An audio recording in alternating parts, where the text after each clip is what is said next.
A True Martial World, Bab 91, Judul, Bertemu Lin Singtong sekali lagi. Jauh di malam pinggiran klan suku Tao, suara yang jelas dari pukulan tinju, retak di udara bisa terdengar. Negeri ajaib klan suku Tao ditutupi dengan lapisan ki yang tebal dan lebar. Oleh karena itu, dalam radius 100 mil dari negeri ajaib klan suku Tao, tidak ada binatang buas atau binatang kuno yang akan memilih untuk masuk. Jadi itu dianggap tempat yang aman, meski dalam keadaan normal. Setelah menyerap banyak energi dalam sehari, dia merasakan tubuhnya terbakar. Dia tidak bisa tidur, oleh karena itu dia berada di pinggiran gunung untuk berkultivasi. Bang, bang, bang. Setiap gerakan dan kuda-kuda adalah bagian dari tinju tulang rusuk naga. Pohon seukuran pinggang wanita patah dengan satu pukulan dari Yiyun. Semakin banyak Yiyun meninju, semakin bersemangat dia karena dia merasakan jumlah energi yang tidak ada habisnya di dalam tubuhnya. Setelah melakukan seluruh rangkaian Dragon Rip Tiger Bone Fist belasan kali, dia masih belum lelah dan masih penuh energi.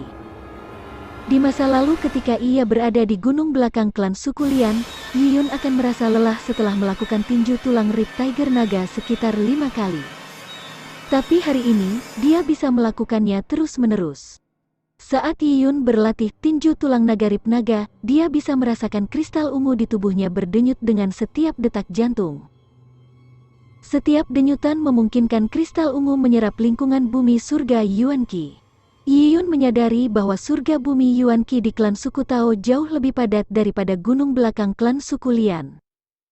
Ini secara alami karena negeri ajaib klan suku Tao memiliki kualitas lebih tinggi daripada gunung herbal klan Lian.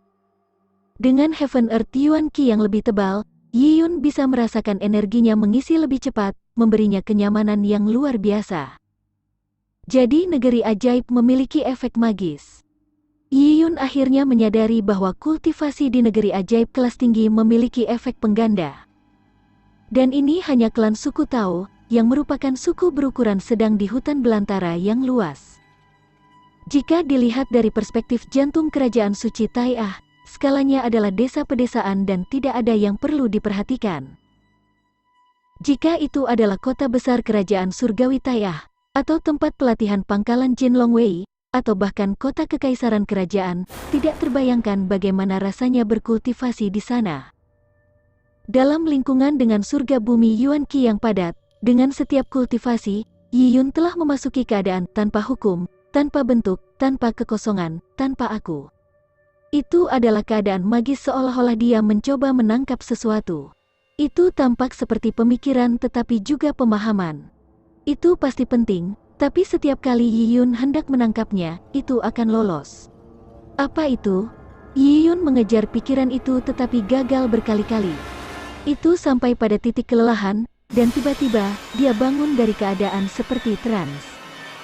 Mendongak, bulan sudah tepat di atasnya, dan sepertinya jam 3 pagi. Di pegunungan, angin sepoi-sepoi bertiup. Tubuh Yiyun berlumuran keringat dan dia kelelahan. Menyentuh perutnya, dia menyadari energi yang dia konsumsi dari tanduk binatang telah habis dan dia lapar lagi. Aku merasa lapar. Yiyun meringis. Sebagai kultivator Mortal Blood tahap kelima, tubuh membutuhkan energi yang disuplai melalui makanan, dan itu adalah titik di mana dia bisa makan paling banyak. Selain itu, nafsu makannya semakin membesar setelah berlatih teknik menelan gajah. Dia tidak memiliki cincin interspesial, jadi dia tidak membawa banyak daging ketika dia meninggalkan klan suku Lian. Dia hanya bisa makan makanan standar yang disediakan oleh klan suku Tao. Bahkan jika klan suku Tao kaya dan makanan disediakan oleh Jin Longwei, makanan standar tidak bisa mencukupi untuk dicerna Yiyun.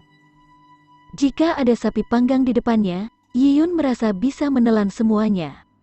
Jika aku memiliki banyak daging binatang buas untuk makan aku, kekuatan aku pasti akan tumbuh lebih cepat.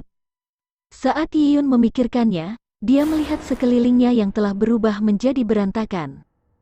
Banyak pohon telah dibelah oleh Yiyun dan beberapa batu besi hitam telah dihancurkan olehnya. Dia tidak menyadari bahwa dalam keadaan seperti trans, dia telah menyebabkan begitu banyak kerusakan. Aku ingin tahu apakah aku harus bertarung dengan Lin Xingtong dengan level ketiga dari keadaan tertekan Mortal Blood, apa hasilnya? Jika dia hanya menggunakan tinju tulang harimau rib naga, aku seharusnya bisa dengan mudah membuatnya lebih baik. Tapi jika dia menggunakan keahlian khususnya Sutra Hati Gadis Peri, hasilnya tidak akan diketahui. Berpikir kembali ke 2 bulan lalu ketika dia berdebat dengan Lin Xingtong. Dia merasa bahwa Lin Xingtong telah mengalahkannya terlalu banyak. Sekarang dengan kekuatannya meningkat, dia tidak akan jauh lebih lemah dari Lin Xingtong dulu. Saat dia memikirkan tentang itu, dia merasakan sesuatu dan berbalik. Sekilas saja, Yi Yun membatu. Dia ternganga karena tidak jauh darinya. Itu tidak mungkin. Sekarang, sekitar 12 meter dari Yi Yun, berdiri seorang gadis berbaju putih di atas pohon pinus. Saat angin malam bertiup, pakaiannya berkibar tertiup angin. Itu adalah gambaran indah yang terbentuk dari bulan, pohon pinus, gadis dan pegunungan hijau. Yi Yun tertegun untuk sementara waktu. Lin Xingtong, kenapa dia di sini? Benar, lelaki tua Su mengatakan mereka akan datang ke klan suku Tao, tetapi Yi Yun percaya bahwa Lin Xingtong dan lelaki tua Su hanya di sini untuk berlatih di Cloud Wilderness, jadi dia tidak akan tinggal lama di klan suku Tao. Kamu bilang, kamu ingin berdebat denganku? Lin Xingtong tersenyum. Yi Yun tidak bisa berkata-kata. Apa yang sedang terjadi? Kata-kata yang dia katakan pada dirinya sendiri hampir tidak terdengar, dan Yi Yun merasa dia sendiri bahkan tidak mendengarnya.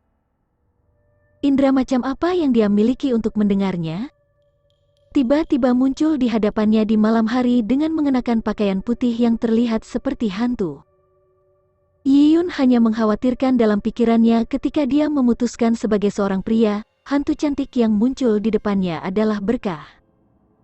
Kamu telah menerobos ke puncak ranah pengumpulan Qi, kata Lin Xingtong dengan tenang, seolah menyatakan fakta.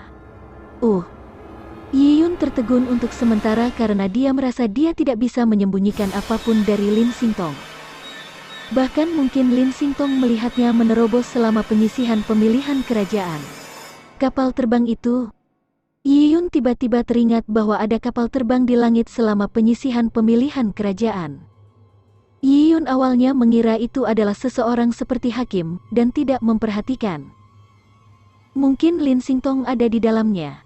Nona Lin, kamu melihatku berpartisipasi dalam babak penyisihan? Tanya Yi Yun dengan sikap gelisah. Dia sangat sadar tentang keberadaan kristal ungu. Tetapi setelah berpikir lebih jauh, bahkan jika Lin Xingtong melihat proses dia menerobos, dia mungkin tidak tahu. Tidak mungkin dia bisa menyadari keberadaan kristal ungu, atau bahkan jejak penyerapan energi kristal ungu. Itu hanyalah titik cahaya yang tidak bisa dilihatnya. Jelas bahwa pihak lain tidak menyadari ketika dia bertemu lelaki tua Su 2 bulan lalu. Ya, aku melihatmu menerobos babak penyisihan. Kamu tampak berbeda dari yang lain. Lin Xingtong memperhatikan Yi Yun dengan hati-hati, membuat Yi Yun gelisah. Setelah berpikir lebih jauh, Yi Yun merasa bahwa terobosannya lagi dapat dijelaskan karena harta yang sebelumnya dia makan masih belum sepenuhnya dicerna. Sebenarnya, Lin Xingtong sudah memperhatikan bahwa Yi Yun memiliki rahasia, tetapi para kultivator dunia ini memiliki terlalu banyak rahasia. Banyak keajaiban memiliki peristiwa kebetulan mereka sendiri. Dunia ini memiliki sejarah yang panjang, dan banyak ahli telah lahir darinya. Para ahli ini telah meninggalkan banyak peluang. Beberapa dari mereka besar, beberapa dari mereka kecil, jadi mendapatkan beberapa bukanlah hal yang aneh sama sekali. Lin Xingtong sebelumnya telah menjelajahi reruntuhan misterius, dan menemukan beberapa keberuntungan, tetapi beberapa di antaranya sangat kecil sehingga dia tidak mau repot-repot mengumpulkannya. Haruskah kita bertarung? Lin Xingtong tiba-tiba bertanya pada Yi Yun sekali lagi.